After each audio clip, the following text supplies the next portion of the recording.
வணக்கம். அமரர் கல்கியின் பொன்னியின் செல்வன் பாகம் 5 தியாக சிகரம் அத்தியாயம் 71 திருவயிறு உதித்த தேவர். செம்பியன் மாதேவியை பார்க்க வேண்டுமென்று சுந்தர சோழர் பலமுறை சொல்லி அனுப்பிய பின்னர் அம்மூதாட்டி சக்கரவர்த்தியை காண்பதற்கு வந்தார். சக்கரவர்த்தி அவர் வரும் செய்தி அறிந்து வாசற்படி வரையில் நடந்து சென்று காத்திருந்து வரவேற்று அழைத்து சென்றார். தம் பக்கத்தில் சிம்மாசனத்தில் வீற்றிருக்கும்படி கேட்டுக்கொண்டார். அரசர்க்கரசி, அடுத்தடுத்து துயரமான செய்திகளை கேட்டு நொந்திருக்கும் என் உள்ளம் தாங்கள் உடல் நலம் பெற்றிருப்பதை பார்த்து திருப்தி அடைகிறது. இறைவன் அருளால் நெடுங்காலம் தாங்கள் சிரஞ்சீவியாக வாழ்ந்திருந்து இந்த உலகத்தை பரிபாலித்து வர வேண்டும் என்று முதிய பிராட்டியார் கூறினார். அன்னை, என் கால்கள் மீண்டும் நடக்கும் சக்தி பெற்றிருப்பதை குறிப்பிடுகிறீர்கள். அதை பற்றி எனக்கும் திருப்திதான். இந்த சோழ நாடெல்லாம் போற்றி வணங்கும் தாங்கள் வரும்போதும் எழுந்து வரவேற்க முடியாதவனாய் இருந்தேன். ஊமையும் செவிடுமான ஒரு தெய்வ பெண்மணியின் அன்பின் சக்தியினால் என் கால்கள் இழந்திருந்த இயல்பை மீண்டும் பெற்றன. எழுந்து நின்றும் நடந்து வந்தும் தங்களை வரவேற்கும் பாக்கியம் பெற்றவனானேன். ஆயினும் தேவி, நான் உயிர் வாழ்ந்திருப்பது பற்றி திருப்தி அடையவும் இல்லை, இனி நெடுங்காலம் உயிர் வாழ விரும்பவும் இல்லை. தாங்கள் அத்தகைய ஆசை எனக்கு கூற வேண்டாம். விரைவில் சிவபதம் கிடைக்க வேண்டுமென்று வாழ்த்துங்கள் என்றார் சுந்தர சோழர். சக்கரவர்த்தி, தங்கள் குலத்து மூதாதையர் எல்லோரும் வீர சொர்க்கத்தையோ சிவபதத்தையோ அடைந்தார்கள். தங்களுக்கும் பரலோகத்தில் அவர்கள் இடம் தேடி வைத்திருப்பார்கள். உரிய காலம் வரும்போது சிவகணங்கள் வந்து தங்களை அழைத்து போவார்கள். ஆனால் அத்தகைய பதத்தை அடைவதற்கு தாங்கள் அவசரப்படுதல் ஆகாது. இந்த உலகில் தங்களுக்கு இன்னும் கடமை எவ்வளவோ இருக்கிறது. நேர்மை நெறி பிறழாத தங்கள் ஆட்சியின் கீழ் மக்கள் மகிழ்ச்சியுடன் வாழ்கிறார்கள். சிவாலய கைங்கரியங்கள் நாடெங்கும் நடைபெற்று வருகின்றன. சைவர்கள், வைணவர்கள், புத்தர்கள், சமணர்கள் முதலான பல மதத்தினரும் தங்கள் ஆயுள் நீடிக்க வேண்டும் என்று பிரார்த்தனை செய்து வருகிறார்கள். தாயே, அவர்கள் யாரும் இனி அத்தகைய பிரார்த்தனை செய்யலாகாது. என் ஆயுள் நீடிக்க பிரார்த்திப்பது என் மனவேதனையை நீடிக்க செய்யும் பிரார்த்தனையாகும். சோழ நாடு அளித்த வீரர்களுக்குள்ளே வீராதி வீரனான ஆதித்த கரிகாலனை பறிகொடுத்துவிட்டு நான் இவ்வுலகில் நெடுங்காலம் உயிரோடு இருக்க வேண்டுமா? அவன் இறப்பதற்கு முன்னதாக என் உயிர் போயிருக்கக்கூடாதா? சக்கரவர்த்தி, புத்திர சோகம் மிக கொடியதுதான். ஆனாலும் விதியின் வலிமையை பற்றி பேதியாகிய நான் தங்களுக்கு சொல்ல வேண்டியதில்லை. கிருஷ்ண பகவான் அர்ஜுனனுடன் இணை பிரியாத தோழராயிருந்தார். காக்கும் கடவுளாகிய திருமாலின் அவதாரம் கிருஷ்ண பரமாத்மா. அவராலே கூட அரவானையும் அபிமன்யுவையும் காப்பாற்றி கொடுக்க முடியவில்லையே. அத்தகைய வீர புதல்வர்கள் இறந்த பிறகும் அர்ஜுனன் உயிர் வாழ்ந்திருக்கவில்லையா? பெற்ற பிள்ளைகளின் மீது ஆசை இல்லாதவன் அல்லவே அர்ஜுனன். மண்ணுயிரை காக்கும் பொருட்டு நீ உன்னுயிரை காத்து கொள்ள வேண்டும் என்று கிருஷ்ண பரமாத்மா போதித்ததை ஏற்றுக்கொண்டு அர்ஜுனன் உயிர் வாழ்ந்தான். சக்கரவர்த்தி, கிருஷ்ண பகவான் அர்ஜுனனுக்கு செய்த போதனை தங்களுக்கும் பொருத்தமானது. தாயே, அபிமன்யு போர்க்களத்தில் வீரப்போர் புரிந்து மரணம் அடைந்தான். வீர சொர்க்கம் எய்தினான். தங்கள் குமாரன் வீரத்தில் அபிமன்யுவுக்கு குறைந்தவன் அல்லவே. 12ஆம் வயதில் சேவூர் போர்க்களத்திலும் 18ஆம் பிராயத்தில் வீரபாண்டியன் இறுதிப் போரிலும் ஆதித்த கரிகாலன் புரிந்த வீர செயல்களை இந்த உலகம் என்றும் மறக்காதே. அபிமன்யுவை கடைசியில் பலர் சூழ்ந்து கொண்டு அவனை நிராயுதபாணியாக்கி அதர்ம யுத்தம் செய்து கொன்றார்கள். அதுபோலவே ஆதித்த கரிகாலனையும் தந்திரத்தால் தனிமைப்படுத்தி சதிகாரர்கள் பலர் சூழ்ந்து நின்று திடீரென்று தாக்கி கொன்றார்கள். தாயே, அவன் இறந்தது எப்படி என்பதை மட்டும் நான் நிச்சயமாக தெரிந்து கொள்ள முடியுமானால் என் மனம் ஓரளவு நிம்மதி அடையும். சென்று போனதை பற்றி எதற்காக மனதை புண்படுத்தி கொள்ள வேண்டும்? கரிகாலனுடைய விதி முடிந்தது. வால் நட்சத்திரம் விழுந்தது. சோழ நாடு ஒரு மகா வீரனை இழந்தது. ஏன், எப்படி என்று விசாரித்து என்ன ஆகப் போகிறது? உண்மை தெளிவாகாதபடியால் யார் யார் பேரிலோ சந்தேகம் உண்டாகிறது. தாயே, பூமியை ஆதிசேஷன் தாங்குவது போல் சோழ சாம்ராஜ்யத்தையே தாங்கி வந்தவரான பெரிய பழுவாட்டரையர் மேலேயே சிலர் சந்தேகத்தை கிளப்புகிறார்கள். வீண் பள்ளி சுமத்துகிறார்கள். அவரையே கேட்டு உண்மையை தெரிந்து கொள்ளலாம் அல்லவா? பெரிய பழுவாட்டரையரை கேட்க யாருக்கு தைரியம் உண்டு? எனக்கில்லை தாயே. எப்படியோ அவர் இதில் சிக்கிக்கொண்டு மனம் நந்து போயிருக்கிறார். என்ன நடந்தது என்று அவராக சொல்லாத வரையில் அவரை யார் கேட்க முடியும்? அம்மா, தக்கோலம் போர்க்களத்தில் என் பெரிய தந்தை ராஜாதித்தர் யானை மேல் துஞ்சிய வீர ஸ்வர்க்கம் புகுந்த பின்னர் சோழ சைன்யம் சின்ன பின்னப்பட்டு சிதறி ஓடத் தொடங்கியது. ஓடிய வீரர்களை வழிமறித்து நிறுத்தி மறுபடியும் ஓர் சைன்யமாக்கி கன்னரத்தேவன் படைகளை விரட்டி அடித்த மகாவீரர் பெரிய பழுவேற்றையர். அன்று அவர் அவ்விதம் செய்திராவிட்டால் இன்றைக்கு சோழ ராஜ்யமே இருந்திராது. தக்கோலத்து போரில் அவருடைய திருமேனியில் 64 காயங்கள் பட்டன. அப்படியும் அவர் சோர்ந்து விடாமல் போர்க்களத்தில் நின்று வெற்றி கண்டார். அதற்கு பிறகு அவர் போர்க்களத்துக்கே போகக்கூடாதென்று கட்டுப்பாடு செய்து தனாதிகாரியாக்கினோம். அத்தகையவரை, என் தந்தைக்கு சமமானவரை நான் என்ன கேட்க முடியும்? உண்மை வெளியாவதற்கு வேறு வழி ஒன்றுமில்லையா? வானர்குலத்து வந்தியத்தேவன் கரிகாலனுடைய உடலின் அருகில் இருந்தான் என்று சொல்கிறார்கள். அவனை கேட்டு உண்மை அறியலாம் என்று எண்ணினேன். அவனும் பாதாள சிறையிலிருந்து தப்பி ஓடிவிட்டான். இதை பற்றி சின்ன பழுவேட்டரையர் முதன் மந்திரியின் மேல் குறை சொல்வதற்கு நியாயம் இருக்கிறதே. இதுவரையில் மௌனமாக இருந்த குந்தவை இப்போது குறுக்கிட்டு, தந்தையே, அந்த வீரரை எப்படியும் கொண்டு வந்து ஒப்புவிப்பதாக முதன் மந்திரி பொறுப்பு ஒப்புக்கொண்டிருக்கிறாரே என்றாள். குழந்தாய், இம்மாதிரி முதன் மந்திரி பல தடவை பொறுப்பு ஒப்புக்கொண்டிருக்கிறார். ஆனால் நிறைவேற்றுவது நிச்சயமில்லை. சம்புவரையர் மகன் கந்தமாறன் ஓடியவனை துரத்தி கொண்டு போயிருப்பதாக அறிகிறேன். கந்தமாறன் அவ்வளவு முன் யோசனைக்காரன் அல்ல, அவசர புத்தி படைத்தவன். அதிலும் சம்புவரையர் குலத்துக்கு களங்கம் உண்டாக கூடாது என்று ஆத்திரமுள்ளவன். அவன் வந்தியத்தேவனை தொடர்ந்து போயிருப்பது என் கவலையை அதிகமாக்குகிறது. ஐயா, சென்று போனதை மறந்து விடுவதே நல்லது. இனி நடக்க வேண்டியதை பற்றி யோசியுங்கள். அண்ணியே, அதற்காகவே தங்களை அழைத்து வர சொன்னேன். ஆளுக்கு மேல் ஆள் அனுப்பி கொண்டிருந்தேன். மேலே நடக்க வேண்டியது பற்றி எனக்கு யோசனை கூறி உதவ வேண்டும். சக்கரவர்த்தி, அறிவில் சிறந்த அமைச்சர்கள் பலர் தங்களுக்கு யோசனை சொல்ல இருக்கிறார்கள். இந்த பேதேஸ்வரி என்ன யோசனை சொல்லப் போகிறேன்? என்னை கரம் பிடித்து என் ஜீவியத்தை புனிதப்படுத்திய மகா புருஷர் இவ்வுலகில் வாழ்ந்திருந்த காலத்திலும் நான் அரசாங்க காரியங்களில் கவனம் செலுத்தியதில்லை. அவர் தேவருலகம் சென்ற பிறகு சிவ கைங்கரியத்திலேயே ஈடுபட்டிருக்கிறேன். என்னால் என்ன யோசனை சொல்ல முடியும்? தேவி, கோபித்துக் கொள்ளக்கூடாது. எங்கள் சோழகுலத்தில் தோன்றிய பெண்கள் எல்லோரும் பேதைகளாக இருக்கவில்லை. இதோ இருக்கிறாளே என் அருமை மகள் குந்தவை. அவளுக்கு நிகரான அறிவு படைத்தவர்களை நான் கண்டதில்லை. மன்னிக்க வேண்டும் சோழ சக்கரவர்த்தி. நான் சோழகுலத்தில் பிறந்தவள் அல்லவே, மழவரையர் குலத்தில் பிறந்தவள் தானே என்றார் முதிய பிராட்டியார். எந்த குலத்தில் பிறந்தாலும் பெண்கள் அறிவுடையவர்களாகவே இருக்கலாம். பிறந்த குலம் புகுந்த குலம் இரண்டுக்கும் நன்மை உண்டாக்கலாம். பெண்கள் வெறும் பிடிவாதம் பிடித்து பிறந்த குலமும் புகுந்த குலமும் அழிந்து போவதற்கு காரணமாவதும் உண்டு. தாயே, தாங்கள் அத்தகைய குல நாசத்துக்கு காரணமாக போகிறீர்களா? இவ்விதம் சுந்தர சோழர் கேட்டதும் செம்பியன் மாதேவி நெருப்பை மிதித்தவர் போல் துடித்து, சக்கரவர்த்தி, இதென்ன வார்த்தை? என்னால் ஏன் சோழகுலம் நாசமடைய வேண்டும்? நான் அவ்வளவு சக்தி படைத்தவள் அல்லவே என்று கண்களில் நீர் மல்க விம்மிக் கொண்டே கூறினார். தேவி, சிறிது கடுமையாக பேசுவதற்காக என்னை மன்னிக்க வேண்டும். என் மூத்த குமாரன் இறந்து நான் உயிரோடு இருக்கிறேன் என்னும் எண்ணம் என் நெஞ்சத்தை பிளந்து கொண்டே இருக்கிறது. ஆனால் இதை காட்டிலும் எனக்கு ஏற்படக்கூடிய துன்பம் ஒன்றும் உண்டு. என் மூதாதையர் காலத்திலிருந்து வலுப்பெற்று பரவி வரும் இந்த சோழ ராஜ்யம் என் காலத்தில் சின்னாபின்னப்பட்டு அழிந்ததென்றால் அதை காட்டிலும் கொடிய தண்டனை எனக்கு வேறொன்றுமில்லை. 3 வருஷங்களாக என் அருமை குமாரன் கரிகாலனை நான் பார்க்காமல் இருந்தேன். எனக்காக காஞ்சி நகரில் அவன் பொன் மாளிகை கட்டினான். அங்கு வந்து தங்கும்படி என்னை அடிக்கடி கேட்டுக்கொண்டிருந்தான். நான் போகவில்லை. என் உடல்நிலையை காரணமாக சொல்லிக் கொண்டிருந்தேன். உண்மையான காரணம் அதுவல்ல. நான் காஞ்சிக்கு புறப்பட்டு சென்றால் பழுவேட்டரையர்களின் சிநேகத்தில் அவநம்பிக்கை கொண்டு நான் போய்விட்டதாக அவர்களும் நினைக்கலாம். மற்ற சிற்றரசர்களும் பெருந்தர அரசாங்க அதிகாரிகளும் கருதலாம்.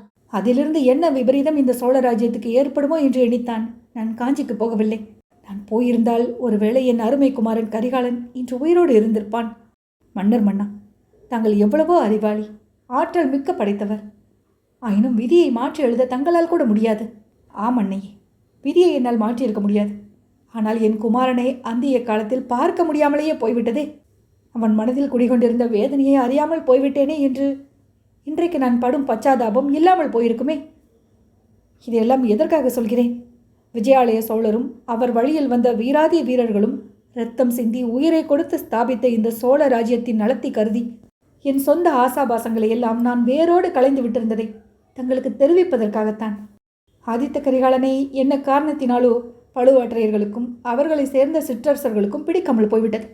தங்கள் குமாரனும் என் சகோதரனுமான மதுராந்தகனை எனக்கு பிறகு சோழ சிங்காசனத்தில் ஏற்றி வைக்க வேண்டும் என்று பிரயத்தனம் செய்தார்கள். அவர்கள் அப்படி பிரயத்தனம் செய்ததில் தவறொன்றுமில்லை. மகா புருஷரும் சிவஞான சித்தருமான கண்டராதித்தருடைய புதல்வன் சோழ சிங்காசனத்தில் ஏற எல்லா விதத்திலும் தகுதி வாய்ந்தவன். உண்மையில் நான் முடிசூட்டி கொண்டதே தவறான காரியம். அப்போது பெரியவர்கள் எல்லோரும் சொன்னார்களே என்று மறுத்து பேச முடியாமல் இசைந்து விட்டேன். அதன் பலன்களை இன்று அனுபவிக்கிறேன். என் அருமை குமாரனை பறிகொடுத்து விட்டு நான் உயிரோடு இருக்கிறேன். இவ்வளவு துன்பமே எனக்கு போதும். இனி இந்த பெரிய ராஜ்யம் உள்நாட்டு சண்டையினால் அழிந்து போவதை என் கண்களால் பார்க்க விரும்பவில்லை. தேவி, அத்தகைய அழிவு இந்த சோழ சாம்ராஜ்யத்துக்கு நேராமல் தடுப்பதற்கு தாங்கள் தான் உதவி செய்ய வேண்டும் என்றார். செம்பியன் மாதேவி தன் கண்களில் தெளித்த கண்ணீரை துடைத்து கொண்டு, அரசர்க்கரசே, தாங்கள் கூறியது எதுவும் என் சிற்றறிவுக்கு சரியென தோன்றவில்லை. என்னுடைய கணவருக்கு பிறகு என் மைத்துனரும் தங்கள் தந்தையுமான அரிஞ்சயத்தேவர் சிங்காதனம் ஏறினார். என் கணவர் விருப்பத்தின்படியே அது நடந்தது. அரிஞ்சயருக்கு பிறகு தாங்கள் சிங்காதனம் ஏற வேண்டும் என்பதும் என் கணவரின் விருப்பம்தான். 3 உலகையும் ஒரு குடையில் ஆண்ட தங்கள் பாட்டனார் பராந்தகத்தேவரும் அவ்வாறு தான் ஏற்பாடு செய்துவிட்டு சென்றார். ஆகையால் தாங்கள் சோழ சிங்காதனம் ஏறியதில் முறை தவறு எதுவும் இல்லை. என்னுடைய நாதர் சிவபக்தியில் ஈடுபட்டு ஆத்மானுபதி செல்வராக விளங்கினார். ராஜரீக காரியங்களில் அவருடைய மனம் ஈடுபடவில்லை. ஆகையால் அவருடைய காலத்தில் சோழ ராஜ்யம் சுருங்கி கொண்டு வந்தது. தாங்கள் பட்டத்துக்கு வந்த பிறகு மறுபடியும் ராஜ்யம் விஸ்தரித்தது. தெற்கேயும் வடக்கேயும் தோன்றியிருந்த பகைவர்கள் அழிக்கப்பட்டார்கள். இவ்விதம் ராஜ்யம் மேன்மையுறுவதற்கு முக்கிய காரணமாயிருந்தவன் தங்கள் அருமை செல்வன் ஆதித்த கரிகாலன். அவனுக்கு உலகம் அறிய இளவரசு பட்டம் கட்டப்பட்டது. அதை மாற்றி என் மகனுக்கு ராஜ்ய உரிமை அளிக்க வேண்டும் என்பதற்கு நான் எப்படி சம்மதிக்க முடியும்? நான் சம்மதித்தாலும் உலகம் சம்மதிக்குமா? ராஜ்யத்தின் மக்கள் சம்மதிப்பார்களா?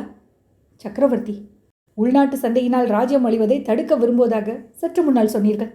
ஆதித்த கரிகாலனை புறக்கணித்துவிட்டு என் புதல்வனுக்கு பட்டம் கட்டியிருந்தால் அதே உள்நாட்டு சண்டை நேர்ந்திராதா? ராஜ்யம் அழிந்திராதா என்று கேட்டார். ஆம் தாயே, அதனாலே தான் நானும் தயங்கிக் கொண்டே இருந்தேன். எல்லோரையும் சமாதானப்படுத்தி அனைவரும் ஒப்புக்கொள்ளக்கூடிய ஏற்பாடு செய்ய பிரயத்தனப்பட்டேன். அது கைகூடுவதற்குள்ளே விதி குறுக்கிட்டு விட்டது. கரிகாலனுடைய ஆயுள் முடிந்து விட்டது. தாயே, அடுத்தாற்போல் நான் செய்ய வேண்டியது என்ன? தாங்களே சொல்லுங்கள். இந்த ராஜ்யத்தின் பொறுப்பை என்னால் இனி தாங்க முடியாது. யாரிடமாவது ஒப்புவித்துவிட்டு கரிகாலனுடைய கடைசி விருப்பத்தை நிறைவேற்ற விரும்புகிறேன். காஞ்சியில் எனக்காக வென்று கரிகாலன் கட்டியுள்ள பொன் மாளிகையில் தங்கி என் அந்திய காலத்தை கழிக்க விரும்புகிறேன். இப்போது யாருக்கு பட்டம் கட்டுவதென்று சொல்லுங்கள். அருள்மொழியை காட்டிலும் மதுராந்தகன் பிராயத்தில் மூத்தவன், என்னை விட இளையவன். ஆனாலும் அவனுக்கு சிறிய தந்தை முறையில் உள்ளவன். கொடும்பாளூர் வேளாரும் திருக்கோவலூர் மலையமானும் அருள்மொழிக்கு பட்டம் கட்ட வேண்டும் என்கிறார்கள். தர்மத்துக்கும் நியாயத்துக்கும் குலமுறைக்கும் விரோதமான இந்த காரியத்துக்கு நான் எப்படி உடன்பட முடியும்? அல்லது தாங்கள் தான் எப்படி உடன்பட முடியும்? அன்னையே, எனக்கு உதவி செய்யுங்கள். மதுராந்தகனுக்கு முடிசூட்ட தங்கள் சம்மதத்தை தெரிவியுங்கள். அதை வைத்துக்கொண்டு நான் சேனாதிபதி பெரிய வேளாரையும் திருக்கோவலூர் மலையமானையும் சம்மதிக்க செய்வேன். தங்கள் சம்மதத்தையும் அனுமதியையும் தெரிவித்து இந்த சோழ சாம்ராஜ்யத்தை காப்பாற்றிய புண்ணியத்தை கட்டிக்கொள்ளுங்கள் என்றார் சுந்தர சோழ சக்கரவர்த்தி. செம்பியன் மாதேவி, ஐயா, என் சம்மதத்தை கேட்க வேண்டாம். சிவபதம் அடைந்த என் இறைவர் எனக்கிட்ட கட்டளைக்கு மாறாக நான் எதுவும் செய்ய முடியாது. ஆனால் ராஜ்ய விவகாரங்களில் நான் இனி குறுக்கிடுவதில்லை. மதுராந்தகனை அழைத்து அவன் சம்மதத்தை கேட்டு எப்படி உசிதமோ அப்படியே செய்யுங்கள் என்றார். ஆம், மதுராந்தகனை அழைத்து அவனுடைய சம்மதத்தை கேட்டுக்கொண்டுதான் எதுவும் தீர்மானிக்க வேண்டும். அதற்கும் தங்கள் உதவி வேண்டும். தேவி, மதுராந்தகன் எங்கே என்றார் சக்கரவர்த்தி. செம்பியன் மாதேவி தம் தொண்டை அடைக்க நான் தழுதழுக்க, மதுராந்தகன் எங்கே? சென்ற 3 தினங்களாக அந்த கேள்வியைத்தான் நானும் கேட்டுக்கொண்டிருக்கிறேன். யாரும் மறுமொழி சொல்லவில்லை. அரசே, என் புதல்வன் எங்கே? கோட்டை தளபதி சின்ன பழுவாட்டரையரை கூப்பிட்டு கேளுங்கள் என்றார். சின்ன பழுவாட்டரையர் தங்களை கேட்க வேண்டும் என்கிறார். தாங்களும் முதன் மந்திரி அனிருத்தரும் ஏதோ சூழ்ச்சி செய்து மதுராந்தகனை மறைத்து வைத்திருப்பதாக குற்றம் சாட்டுகிறார். அன்னையே, இப்போதே சின்ன பழுவாட்டரையரையும் முதன் மந்திரியையும் அழைத்து வர செய்கிறேன். அனுமதி கொடுங்கள் என்றார் சக்கரவர்த்தி. அப்படி அழைத்து வர செய்யுங்கள், நானும் அவர்களை கேட்கிறேன் என்றார் செம்பியன் மாதேவி. குந்தவை உடனே வாசல் பக்கம் சென்று அங்கிருந்த காவலர்களிடம் சொல்லி அனுப்பினாள். சிறிது நேரத்திற்கெல்லாம் முதன் மந்திரியும் சின்ன பழுவேட்டரையரும் வந்தார்கள். சக்கரவர்த்தி சின்ன பழுவேட்டரையரை நோக்கி, தளபதி, சோழ நாடு போற்றி வணங்கும் மூதாட்டியார் நீர் கேட்ட அதே கேள்வியை கேட்கிறார். மதுராந்தகர் எங்கே என்று வினவுகிறார். மதுராந்தகரை பற்றி தாங்கள் அறிந்ததை சொல்லுங்கள். தங்கள் சந்தேகத்தையும் ஒளிவு மறைவின்றி கூறுங்கள் என்றார். சின்ன பழுவேட்டரையர் கூறினார். தேவியாரின் சிவபக்தியும் சீலமும் உலகம் அறிந்தவை. சோழ நாட்டு மக்கள் அவரை நடமாடும் தெய்வமாக கருதி போற்றுகிறது போல் நானும் போற்றுகிறேன். நான் இப்போது தெரிவித்துக் கொள்வதை குற்றம் கூறுவதாக எண்ணக்கூடாது. எந்த காரணத்தாலோ தேவியார் தமது குமாரர் சோழ சிங்காதனம் ஏறுவதை விரும்பவில்லை. இதுவும் எல்லோரும் அறிந்தது. மூத்த பிராட்டியாரை காட்டிலும் எனக்காவது மற்றவர்களுக்காவது அவருடைய புதல்வர் விஷயத்தில் அதிக அன்பு இருக்க முடியாது. ஆயினும் மர்மமாயிருக்கிற சில விஷயங்களை விளக்குதல் அவசியமாயிருக்கிறது. அதிலும் சக்கரவர்த்தி மதுராந்தகரை கொண்டு வருக என்று அடியனுக்கு கட்டளையிட்டிருப்பதால் என்னுடைய சில சந்தேகங்களையும் வெளியிட வேண்டியிருக்கிறது. 3 நாளைக்கு முன்னால் மூத்த எம்பிராட்டியும் மதுராந்தக தேவரும் கோட்டைக்கு வெளியில் சென்றார்கள். புஷ்ப திருப்பணி செய்யும் சேந்தனமதனுடைய குடிசைக்கு சென்று க்ஷேமம் விசாரித்தார்கள். பின்னர் தேவியார் மட்டும் கோட்டைக்கு திரும்பினார். சிறிது நேரத்திற்கு பிறகு நானும் என் தமையனாரும் கோட்டை வாசலுக்கு சற்று தூரத்தில் நின்று கொடும்பாளூர் வேளாருடன் பேசிக் கொண்டிருந்தோம். மதுராந்தகத்தேவரை பற்றி நான் விசாரித்துக் கொண்டிருந்த சமயத்தில் யானை பல்லக்கு பரிவாரத்துடன் சிலர் கோட்டைக்குள் நுழைந்தார்கள். மதுராந்தகத்தேவர் வாழ்க என்ற கோஷமும் கேட்டது. முதன் மந்திரி அவர்கள்தான் அப்போது அதை சுட்டி காட்டினார். யானை மேலிருந்தவர் மதுராந்தகத்தேவர் என்று கூறினார். எனக்கு அதை பற்றி சிறிது சந்தேகம் ஏற்பட்டது. பின்னர் சக்கரவர்த்தியின் கட்டளைப்படி கோட்டை காவல் என் வசத்தில் வந்தது. என் அரண்மனையில்தான் மதுராந்தகர் தங்குவது வழக்கம். அன்றிரவு அதை பற்றி நான் விசாரிக்கவில்லை. மறுநாள் விசாரித்த போது என் அரண்மனைக்கு வரவில்லை என்று தெரிந்தது. பின்னர் கோட்டை முழுவதும் தேடி பார்த்தும் யார் யாரையோ விசாரித்து பார்த்தும் மதுராந்தகத்தேவரை பற்றி ஒன்றும் தெரியவில்லை. கோட்டைக்குள் பிரவேசித்தவர் எப்படி மாயமாய் மறைந்தார்? தேவியாரும் முதன் மந்திரியும் இப்பொழுது நான் சொல்லப் போவதற்காக என்னை மன்னிக்க வேண்டும்.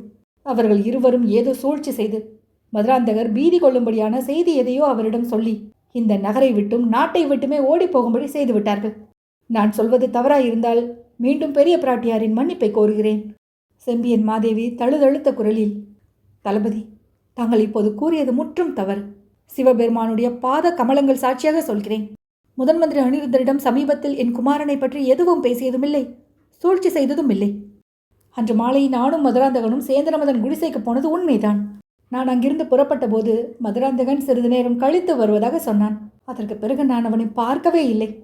3 நாட்களாக நானும் அவனை தேடிக்கொண்டுதான் இருக்கிறேன் என்றார். தேவியார் கூறுவதை ஒப்புக்கொள்கிறேன். அப்படியானால் முதன் மந்திரி தான் இந்த மர்மத்தை விடுவிக்க வேண்டும் என்றார் காலாந்தகர். எந்த மர்மத்தை என்று முதன் மந்திரி அனிருத்தர் கேட்டார். தேவியின் புதல்வர் காணாமல் போன மர்மத்தை பற்றிதான்.